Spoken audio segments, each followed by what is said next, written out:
Hello, I'm Maggie O'Brien, and I'm pleased to welcome you to today's webinar on Educating for Authentic Performance. This session is hosted by Define Learning, an online project-based learning solution for K-12 educators. Before we begin, I just have a couple of housekeeping items to go over.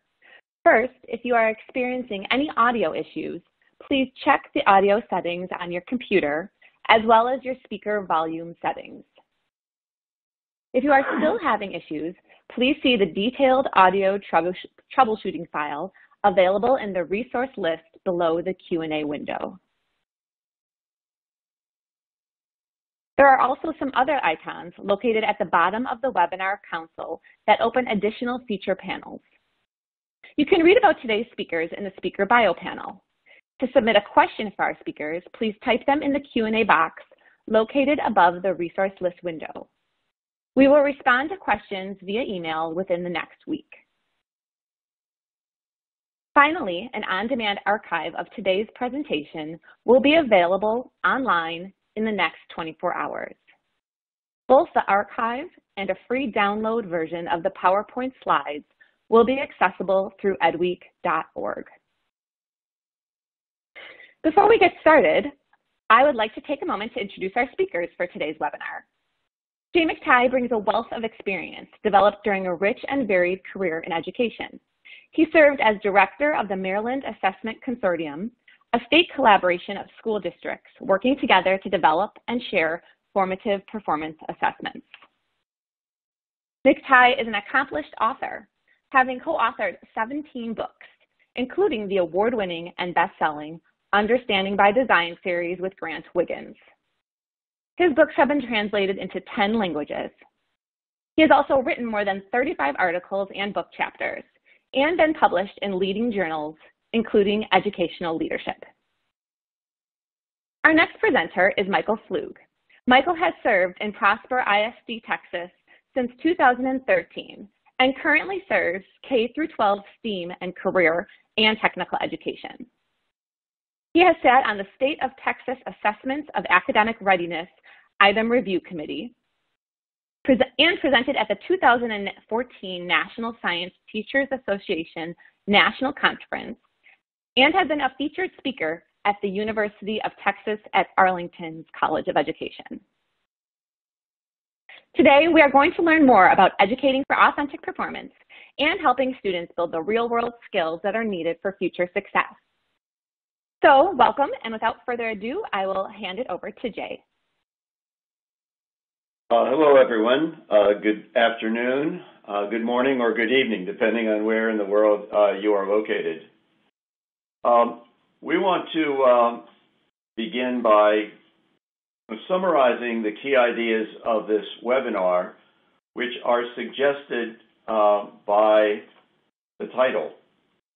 It's our contention that a modern education is no longer preparing students for a highly predictable world. Indeed, if there's anything that is noteworthy about today's world, it is changing rapidly.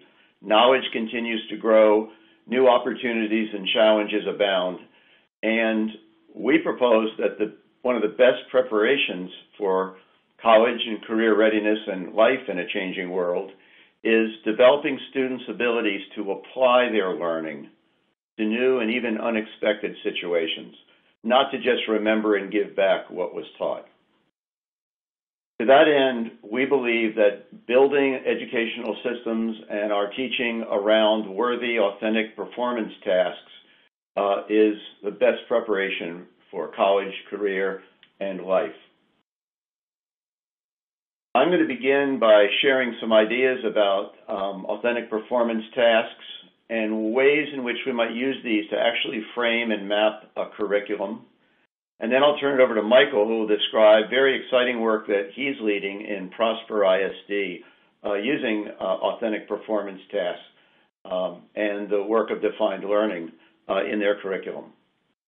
On the screen, you see 3 books. These are books that I've written in the past year, and I'll be drawing ideas from all 3 of these sources.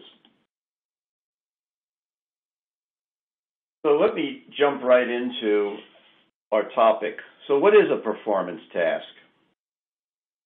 Well, our definition is straightforward. A performance task is any learning activity and/or assessment that asks students to perform with their learning, to apply their knowledge, skills, and understandings into some context or situation. And that a performance task yields some tangible evidence of student learning and application in the form of a product or performance. Sometimes people talk about performance assessments, but we want to convey a broader concept that the performance task can, of course, be used as an assessment. We can evaluate what kids do on the task and how they work on it. But we also contend that we want you to think about performance tasks not simply as something you do at end of a teaching segment to get a grade, rather that we orient our teaching and we focus student learning around rich, authentic tasks. So they become learning contexts and experiences even as we can assess what students do. The most recent generation of standards in the academic disciplines all call for an increased emphasis on performance. Some of you may have seen the visual on the screen now. This was actually developed a couple of years ago from the National Science Teachers Association when the next generation science standards were launched nationally. And this graphic shows an intersection between some of the key outcomes from the mathematics Common Core standards, the English Language Arts Common Core standards, and next generation science. And what you notice in the center are some common elements that call for performance, including the ability to communicate effectively through reading, writing, speaking, and I would say multimedia communication, the ability to construct, support, and critique arguments. These are just two of the outcomes that are evident in those three disciplines. If we added the more recent C3 social studies standards to the mix, they would be in the middle as well. Another example comes from next generation science standards. The NGSS states very clearly that the goals of science education should not be simply for kids to learn and remember content of science only, that we should engage them in doing science, of applying the ideas, concepts, and practices of science in authentic ways. I could go through other standards, such as the core art standards, which also emphasize performance and production. In addition to what's being called for in the disciplines, people outside of school are recognizing that there are outcomes of schooling that go beyond traditional subject matter learning. The item on the screen as one example, this comes from NACE, National Association of Colleges and Employers. Every year this organization conducts a survey of both people in higher ed and employers in various fields, and asking them what are the skill sets needed for employment in today's workforce. And you've seen lists like these, no doubt. The percentages vary from year to year, but the elements that we see are more common and different and have over the last decade. This recognition of the demands of world outside of school has led some schools and districts, and even states and provinces, to develop what some people would call a profile or portrait of a graduate, where there's identification of the outcomes that are important for schooling to develop. And these are often cast as sometimes called 21st century skills. Sometimes you see reference to the 4 C's of critical thinking, of creativity, the ability to communicate effectively, and the ability to work well with others in various team situations. These are outcomes that are of great importance today, and they all call for performance. So let's take a closer look. What makes an effective performance task? I'd like to look at a few examples, and as I do, think about what are the characteristics or qualities you notice. How are these different from what you might see on multiple choice test items, for instance? What are they asking students to do? Let's have a look. Here's an example called State Tour. You could use this at the state level or provincial level, where you're asked as a student to plan a 4-day tour of your state or province for visitors from outside the area. The students have to plan the tour to help the visitors understand the history, geography, and the economy of the state or province. They have to develop their itinerary and explain why each site was chosen and how it will help the visitors really understand their state or province. Here's an example in visual art. In this case, students have been studying a particular author, Faith Ringgold, and looking at the themes of her narrative artwork, in which she is depicting her daily life. Students then are asked to think about their own life, their friends, their hobbies, their interests, their culture, and select a drawing medium to curate their own narrative that communicates their experience and ideas about the world.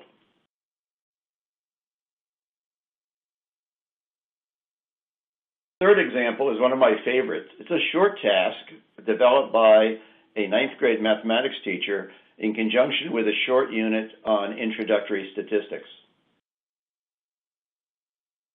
In this case, the students are allowed to tell the teacher which method of central tendency, mean, median, or mode, they would like him to use in calculating their quarterly grades. The only thing they have to do is explain why they've chosen their selected method and why it will be in their interest to do so. I love this task because it's authentic to the kids and their interests. And the teacher that gave me this said student interest in understanding mean, median, mode went way up when he announced this option. Here's an example. I'm not going to play a clip, but this is an example from a school district where all 5th graders develop a TED Talk around a topic of interest that's been approved. And prior to their presentation, they have to do their research, they have to write a script, they have to practice and deliver it in front of an audience.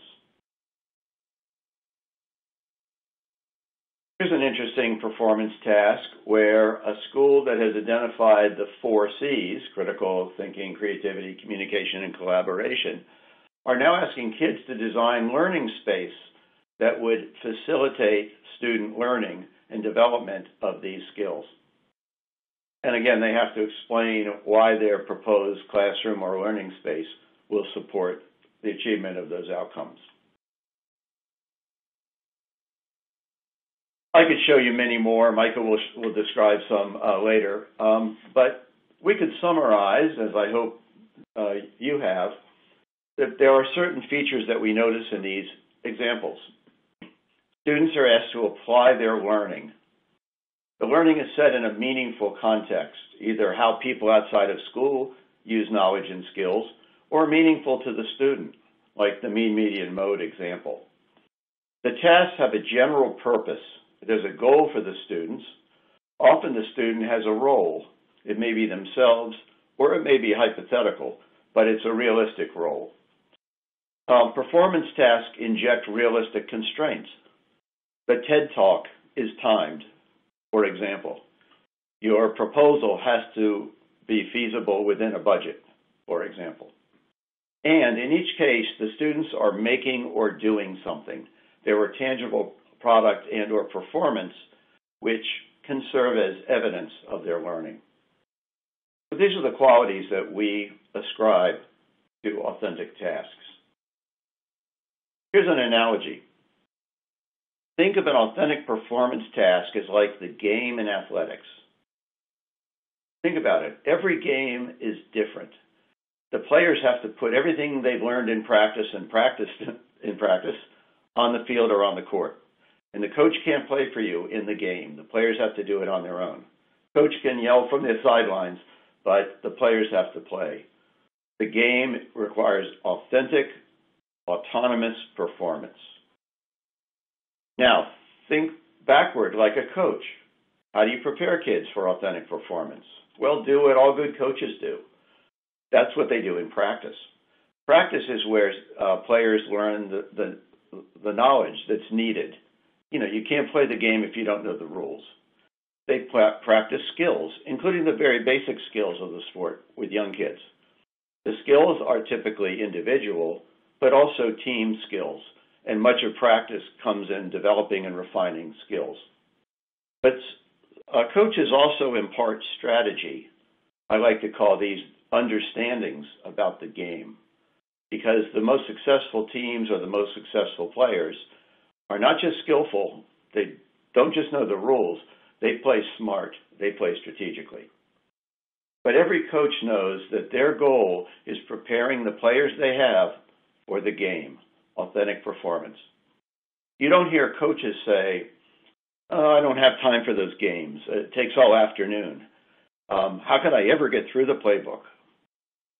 You don't hear that from coaches, because coaches know the playbook is a resource. But the goal is preparing players for the game, and you use the resource as needed. The goal is not to cover it. Our contention is that engaging kids in appropriate and well-developed authentic performance tasks is one of the best routes toward deep learning. I've written a book that's recently released on deep learning, and we define deep learning according to that of the National Research Council. For us, deep learning is a process by which an individual becomes capable of applying their learning to new situations, or more specifically, that students can transfer their learning.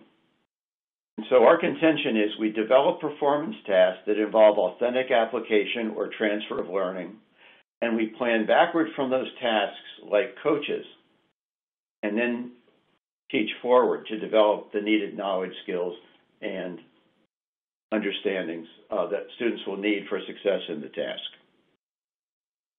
Now, let me wrap up my part of the webinar with a provocation, a provocative idea. I've written about this in the 3 books that you see on the screen, saw earlier, and I'm proposing that it's time in our profession for curriculum mapping 3.0. And let me describe what I mean by that. Let me start with curriculum mapping 1.0, which was largely launched by my friend Heidi Jacobs' first book, Mapping the Big Picture. In that book, Heidi proposed a mapping process that she called diary mapping. And the idea was, look, it doesn't really matter what's in the curriculum guides or in the textbooks. What really matters is what teachers are teaching.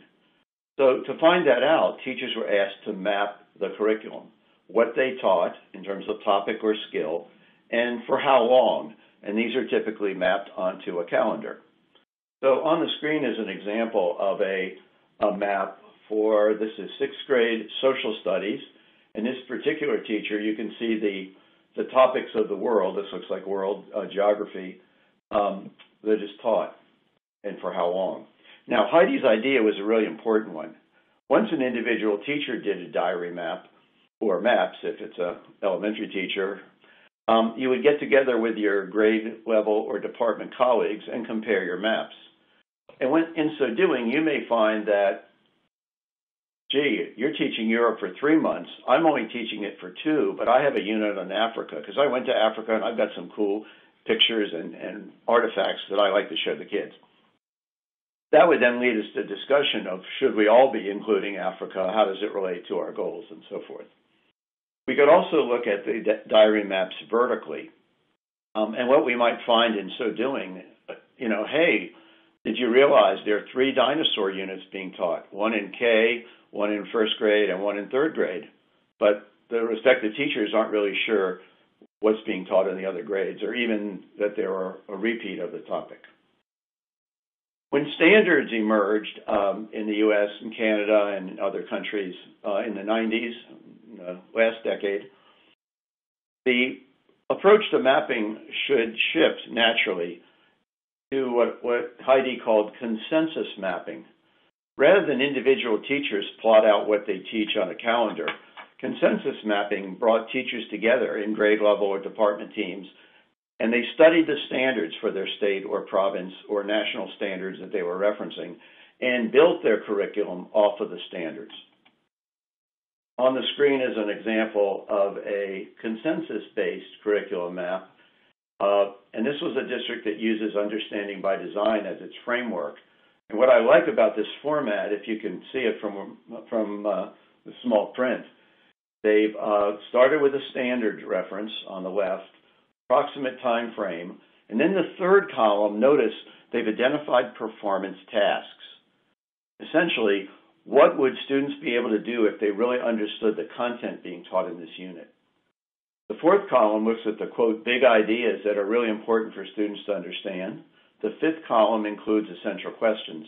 And the final column references textbook.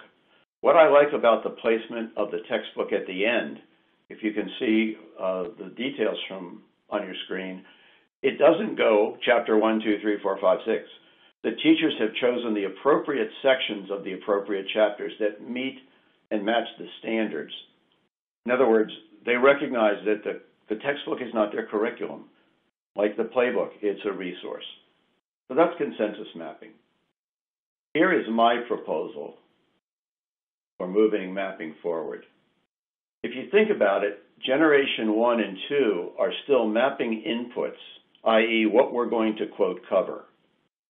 I believe it's time that we start mapping outputs, i.e. what we want students to be able to do with their learning. So what if we conceived of curriculum maps as a series of performance tasks, going from simple with younger children to more sophisticated, complex, and authentic for older kids? That's our proposal. This is not to say we're going to get rid of scope and sequence or traditional mapping. It is to say, let's keep the end in mind. And our position is the end should be preparing kids for authentic performance, not just covering topics. So on the screen is one example, and Michael will share some more another example in his segment coming up shortly. So this is an example of a Cornerstone task map. It's a misspelling. It should be a map for writing. And the map is organized K to 12 and around 3 columns. The columns represent genres of writing. The first, informative, explanatory, or expository. The second is narrative. And the third involves opinion, persuasion, argumentation type writing.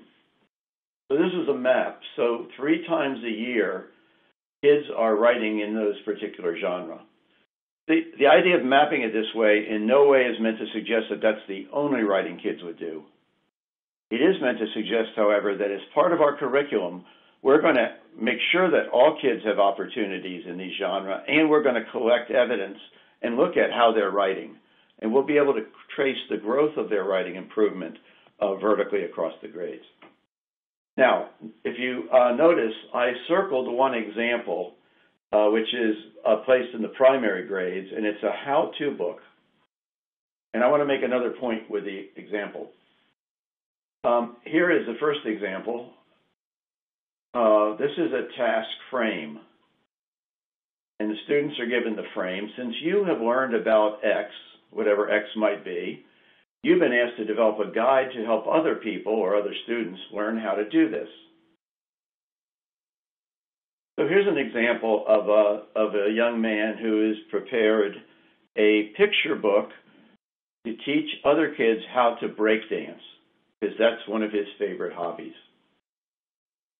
We're not going to play the video, but it's a cute one of him reading his book and then demonstrating breakdancing.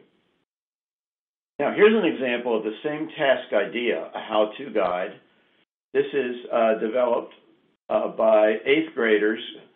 The guide is How to Survive Middle School, and I got this from an international school where there are a number of students from China and Korea attending, although the school is in Switzerland.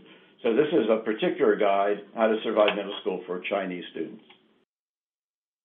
Here now is a high school example of a how-to guide created by a group of students in a high school who created a voter's guide that is public and published and online to help people in the community understand how to register, the importance of their vote, and ways of studying candidates' positions so they know to whom they would like to cast their vote. So in all three cases, we have a task increasing in sophistication, but based off of the same task frame. And this is the last idea that I want to share in my portion of the webinar. In my book on designing authentic performance tasks and projects, my colleagues and I have included samples of task frames. The how-to guide is an example. Let's look at another example from a great resource, the Literacy Design Collaborative. If you're not familiar with this, I recommend that you check them out. Their website is ldc.org. Stands for Literacy Design Collaborative, ldc.org.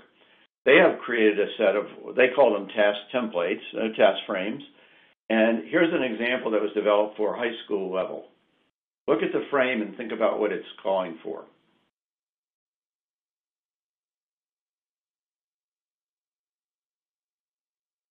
So this is a complex task. Students have to read, and it could be literature or informational text. They have to compare two or more texts or authors or themes. They have to develop an argument and then support their position with evidence from the text. So let's look at a few examples of this filled in, starting with informational text around a very topical issue. Should drones be regulated? After researching possible commercial uses of drones and examining various opinions on the issue, develop your own position and develop, it could be a policy brief, an editorial, a blog post that argues for your position. Support your position with evidence from your research while acknowledging and rebutting competing viewpoints. That's an authentic task. Many municipalities are wrestling with this right now. Let's look at a second example, one developed by a teacher of literature. This is for a high school American literature course in which there is a unit on American humorists. The task is built around the question, what makes something funny? After reading selections from Mark Twain and Dave Barry, write a review that compares their humor and argues which type of humor works best for a contemporary audience, supporting your position with evidence from the text. So these are two examples of tasks. Now, one point I want to make about this and other task frames. Notice the task frame gives a structure for the task. You can see its connection to important outcomes, in this case, reading, critical analysis, and development of argument and writing. But the task frame also allows voice and choice for both teachers and students. For example, in the drone task, you might give kids choice of issues. Maybe you give them a couple of issues, but they could choose.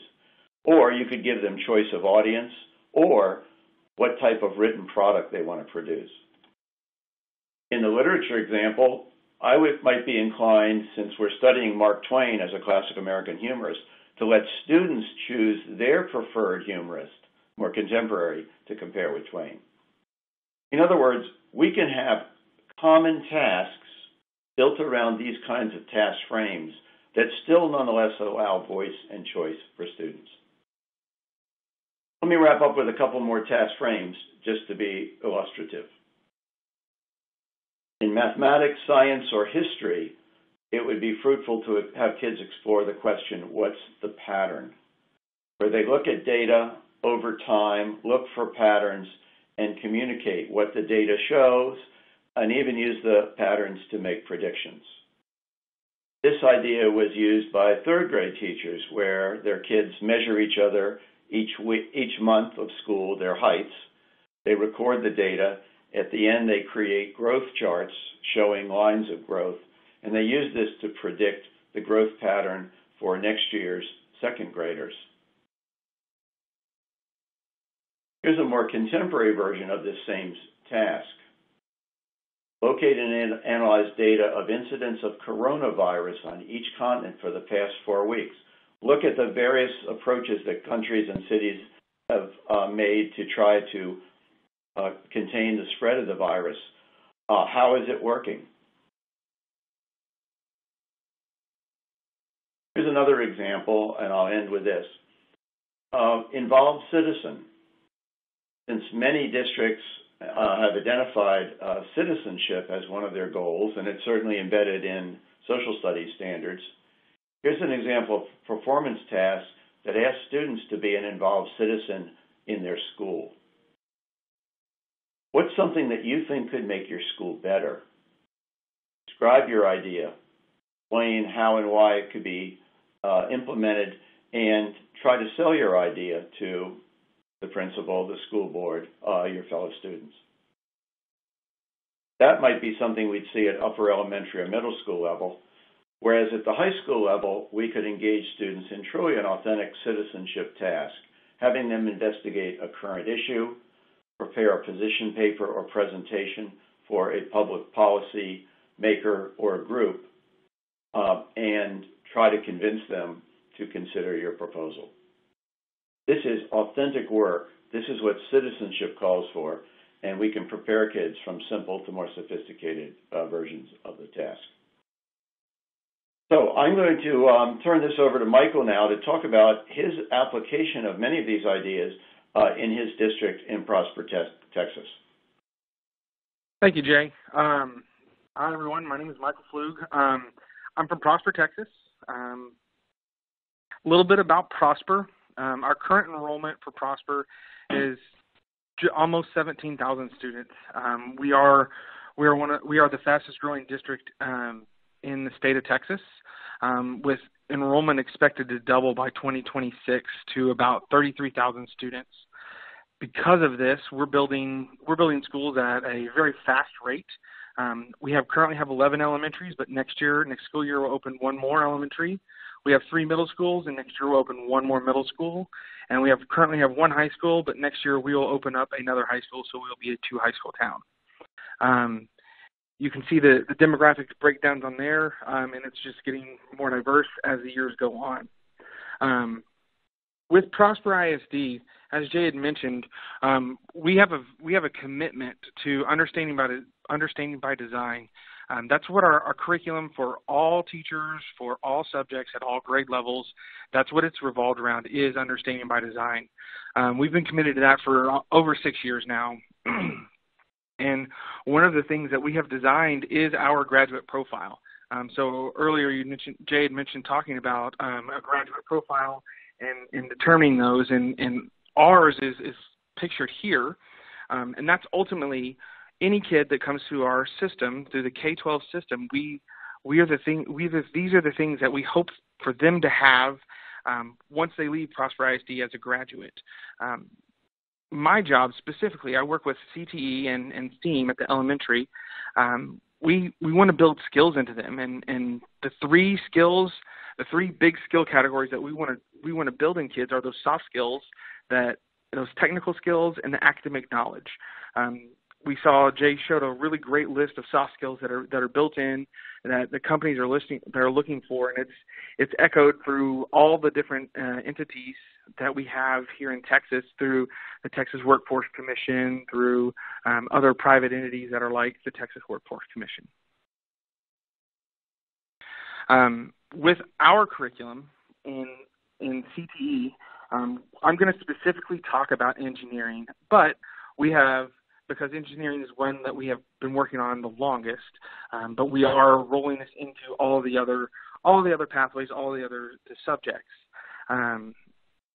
So with our K-5 students, they are all about exposure to the different ideas, the different things, the different jobs, the different tasks that put them into those real-world situations. It allows those students to finally make those connections between math and science and ELAR and social studies and say, hey, I can actually use this for something.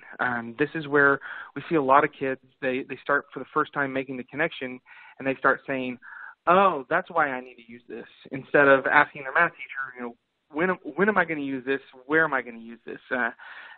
They start to see it. They start to see working with it, whether it's working with a floor plan where they finally understand fractions and why fractions are important, or it's working with exploring medicine through veterinarian, understanding why do I need to know adaptations and mutations in animals. So our K-5 is really that exploratory, and that's where they get exposed first to defined learning and the defined learning platform. Then when we get to 6th through 8th grade, it becomes a little less exposure and more exploratory, exploring a specific pathway. So we have CTE courses at our middle school level that are expansive.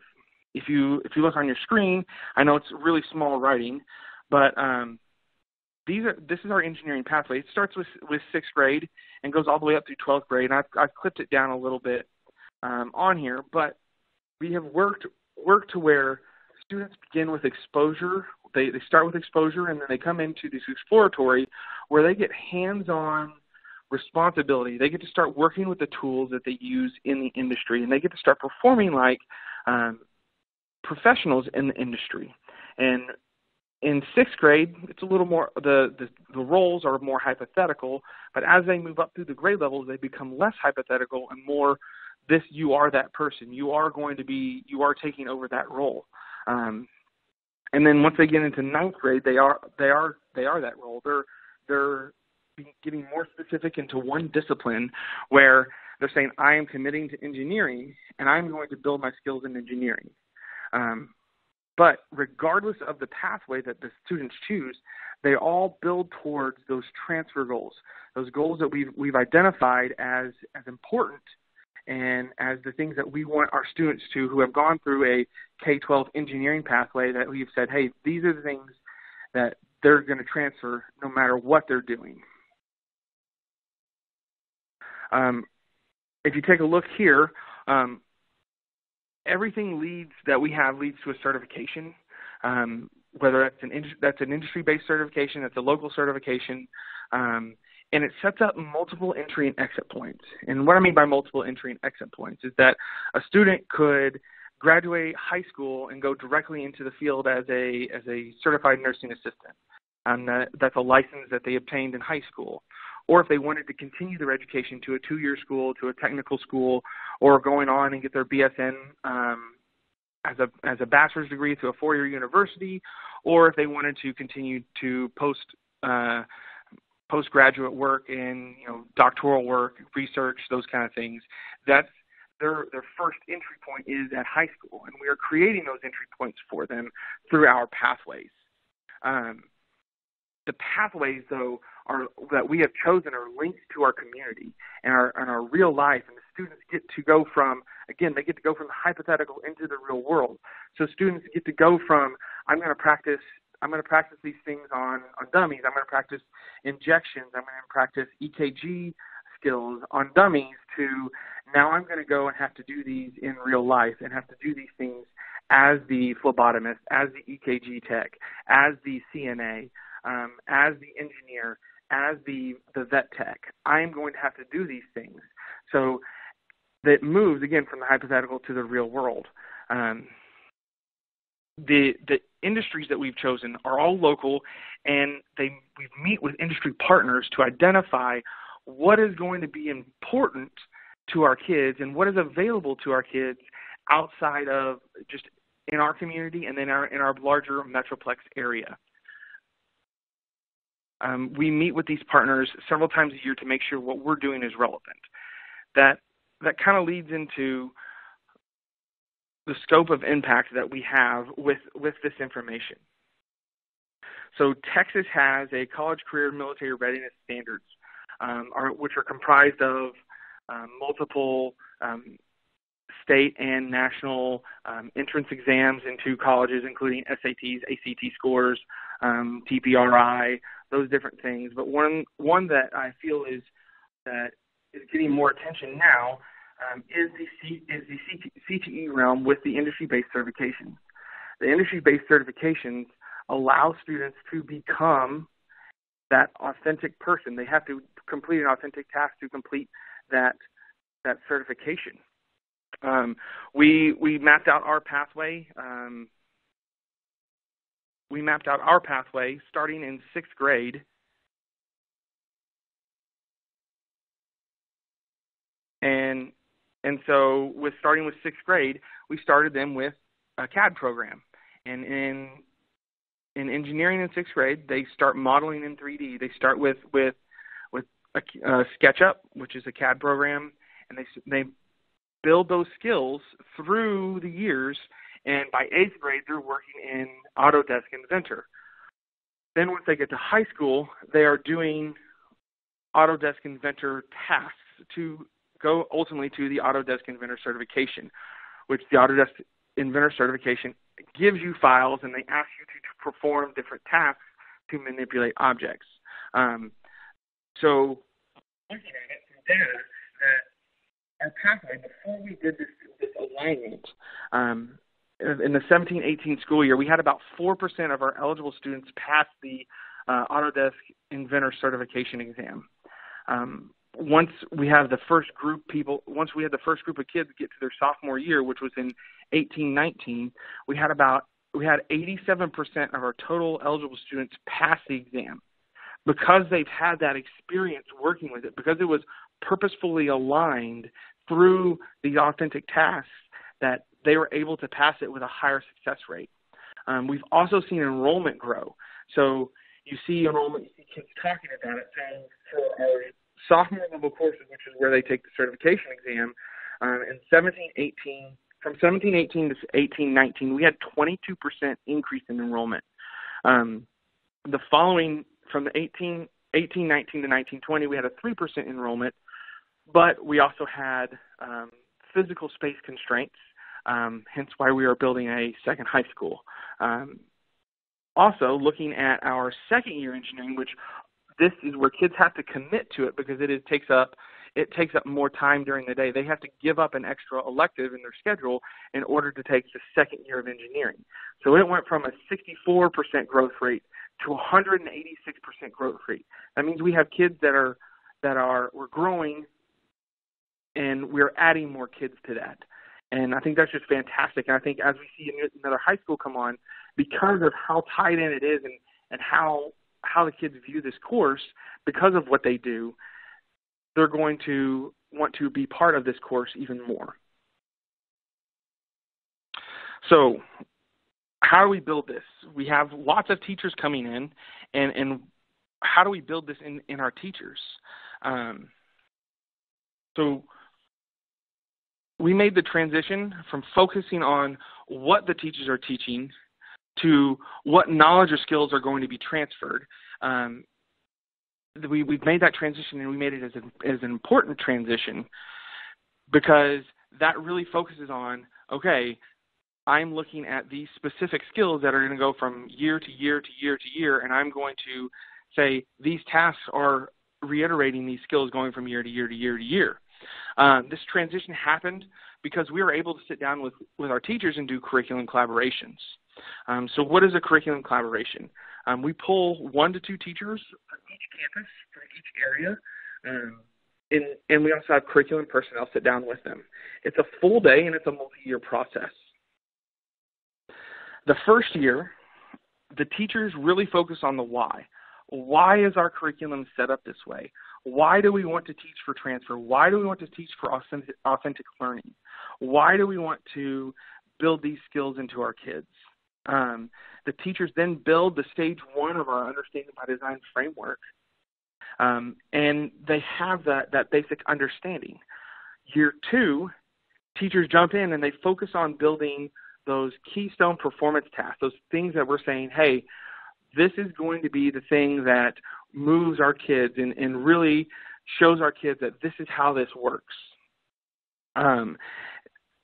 Then all the subsequent years, because it's ongoing, is when we develop the stage 3 of Understanding by Design, and we help build capacity in new teachers and old teachers in giving them trainings and things like that through curriculum collaboration.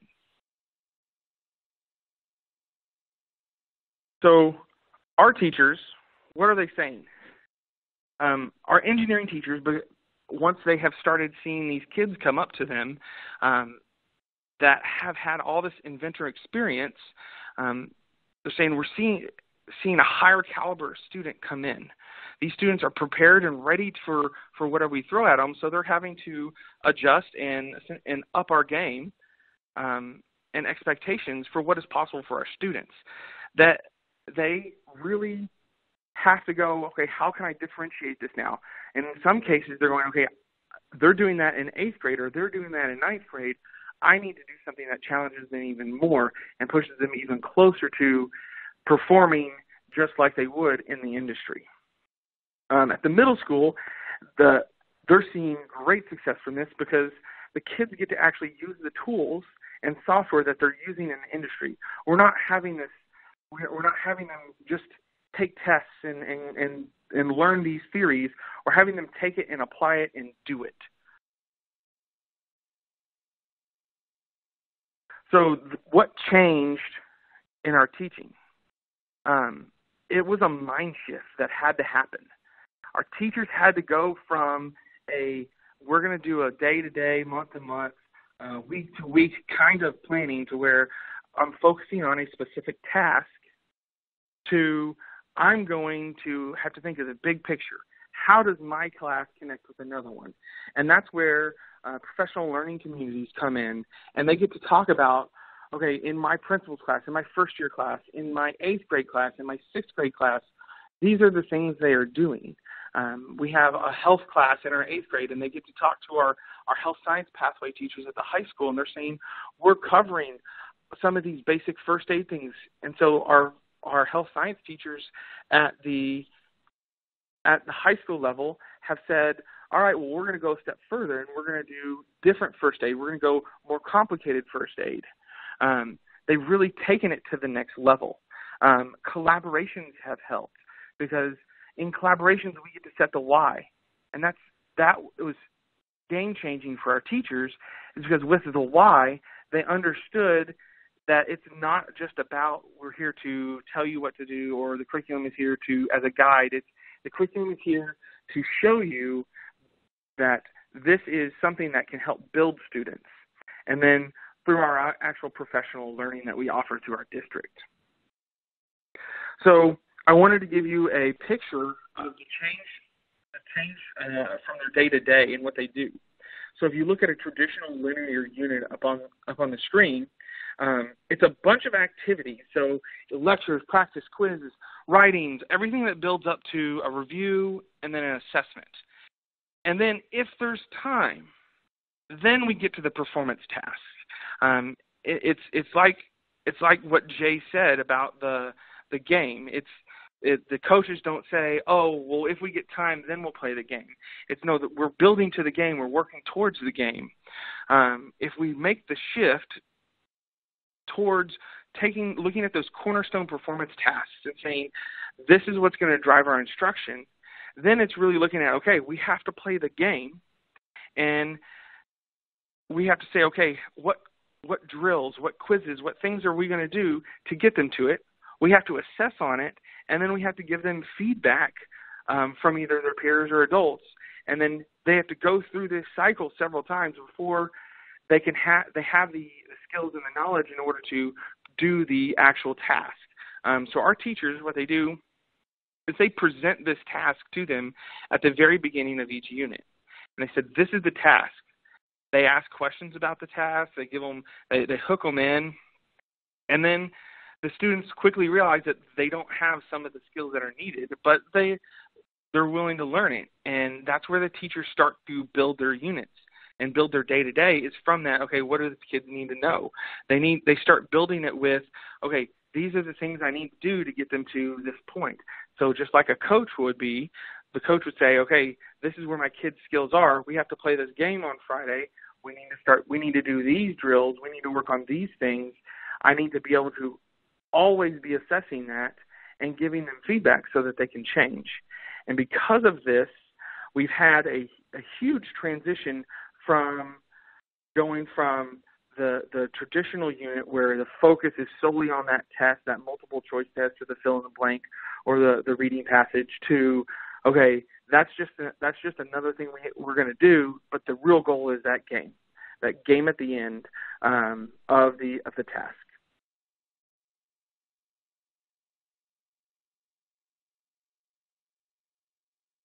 Oh, great. Well, thank you so much. Thank you, Michael and Jay, for sharing your wisdom and experience with us today. Before we go, I'd like to tell our listeners a little bit more about Define Learning. Define Learning is an online K-12 project-based learning solution that provides engaging, authentic performance tasks that follow the Understanding by Design framework. Our interdisciplinary projects provide opportunities for students to deepen their understanding and build the real-world skills and transferabilities that are needed for future success. We provide everything teachers need to implement and assess high-quality performance tasks, including an online student project and portfolio manager that allows teachers and districts to assess and measure student growth over time.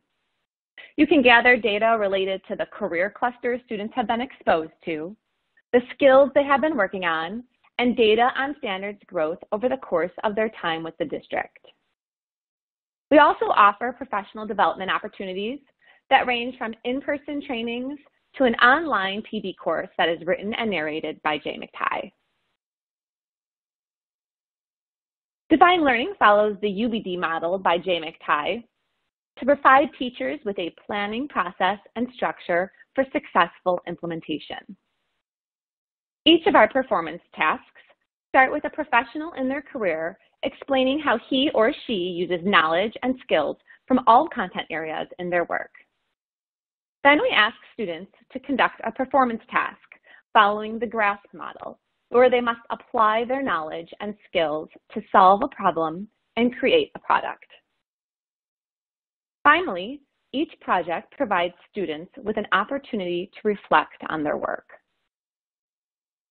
Define Learning's engaging real-world projects create excitement about career opportunities and empower students to build the future-ready skills they need to succeed. If you are interested in learning more about Define Learning or scheduling a demo, you can click the Request a Demo icon in the control panel at the bottom, and we would be happy to talk with you. Well, that concludes our webinar. Thank you to everyone for joining us, and have a great rest of your day.